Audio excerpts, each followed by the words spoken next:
Bueno, vamos a seguir. Solamente nos quedan dos clases, dos vídeos, vamos, para terminar. Bueno, nos quedamos ayer en que nos queda hablar de esta renovación que se ha producido en la novela policíaca entre el siglo XX y el siglo XXI. Como os decía, bueno, pues las viejas escuelas, tanto la escuela británica como la escuela americana, o el Whodunit y el Hardboiled, pues se habían agotado, ¿no? Aunque el Hardboiled sigue muy presente en la narrativa de policíaca o de detectives, o en la crime fiction. Bueno, pues yo, desde mi punto de vista, creo que efectivamente necesitaba un soplo de aire fresco. Y este soplo de aire muy fresco va a llegar principalmente desde los países escandinavos. Va a haber toda una generación de escritores que van a insuflar de nueva vida a la novela policíaca.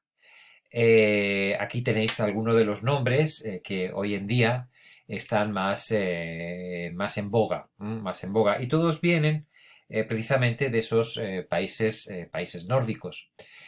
Suecia ha sido el gran epicentro de este movimiento, por eso se ha acuñado un término para toda esta literatura que se llama Nordic Noir. Como digo, bueno, a nadie se le escapa la popularidad de Stieg Larsson con su famosa trilogía Millennium, que en su momento parecía que leía absolutamente todo el mundo. Por supuesto, tenemos la figura inmensa y desde mi punto de vista de lo mejor que vino de Suecia, que es Henning Mankell. También tenemos a Camilla Lackberg, que tenéis ahí arriba, una autora que a mí no me entusiasma, pero que tiene un éxito tremendo entre los aficionados. Tenemos también la literatura que viene de Noruega. Ya hemos mencionado, por ejemplo, a Jo Nesbø. También tenéis ahí a Karin Fossum, una de mis favoritas. De Dinamarca también tenemos un escritor de mucho éxito y que a mí me parece muy divertido, que es Jussi Adler Olsen.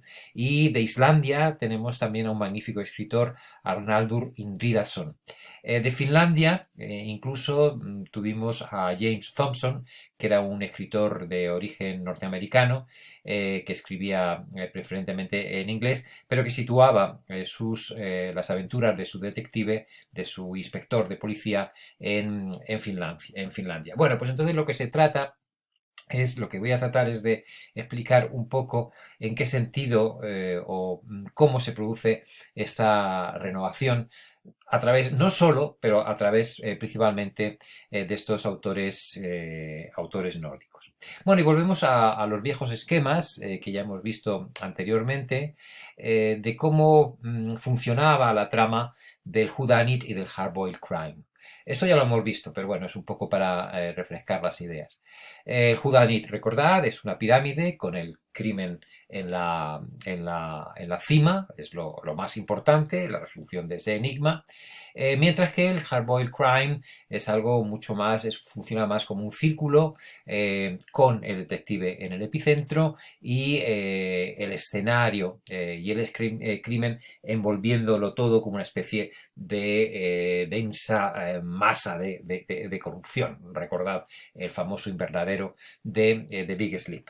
Bueno, pues lo que se hace actualmente, o lo que que podríamos decir una especie de tercera escuela hace normalmente, es tratar de equilibrar estos tres elementos, formando más esta especie de rueda donde no hay ningún elemento que sobresalga por encima del otro, sino de lo que se trata es de que todos funcionen de forma sincrónica y de la forma más perfecta posible. Crimen, detective y escenario forman un conjunto en el que cada elemento juega un papel imprescindible. El crimen es importante, no se olvida la trama policíaca, que no se trata simplemente de una excusa o un MacGuffin, tiene que estar bien construido, bien diseñado, llamar la atención del lector. El escenario sigue siendo fundamental, aunque va a cambiar un poquito el matiz con respecto a la hard-boiled, como vamos a ver a continuación, y por supuesto también el detective que sigue llevando el peso de la narración, pero que no se convierte en el protagonista absoluto, no se convierte en el único elemento con el que el lector puede identificarse. Bien, entonces vamos a empezar un poco por el escenario y también el crimen, estos dos elementos. Podríamos llamar el crimen de lo cotidiano. Lo que se produce en estas novelas es una contextualización física muy clara.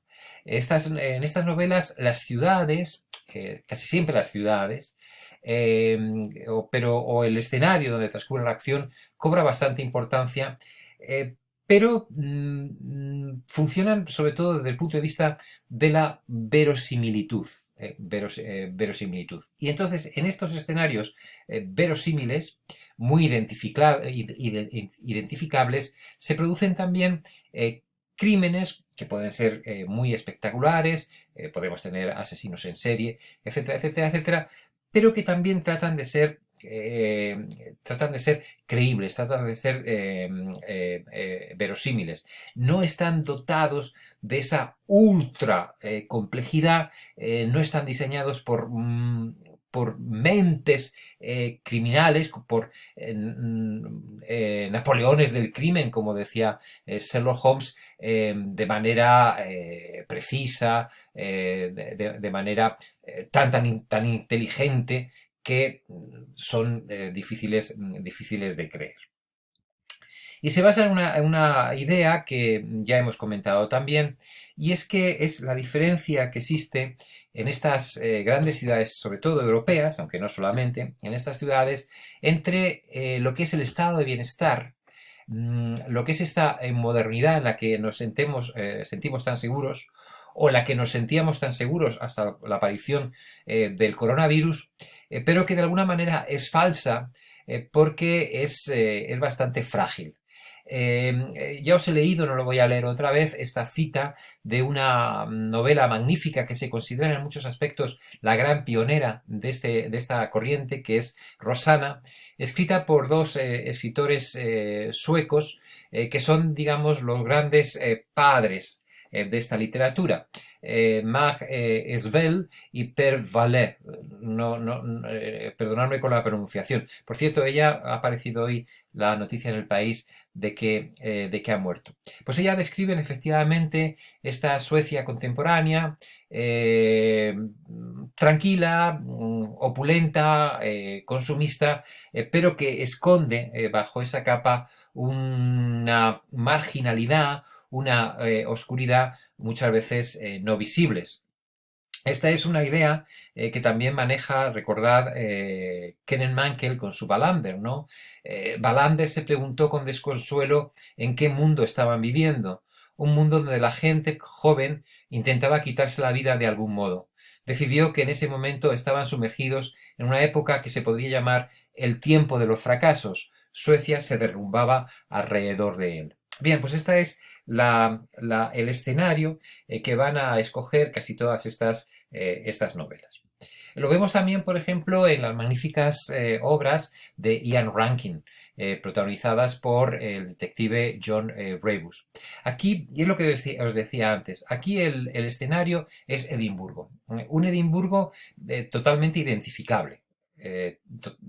Vemos al detective, a Rebus, caminar por las calles de Edimburgo y el autor continuamente nos está mencionando calles, monumentos, pubs que son reales. La verdad es que podría funcionar, sus novelas podrían funcionar como una guía exacta de la ciudad.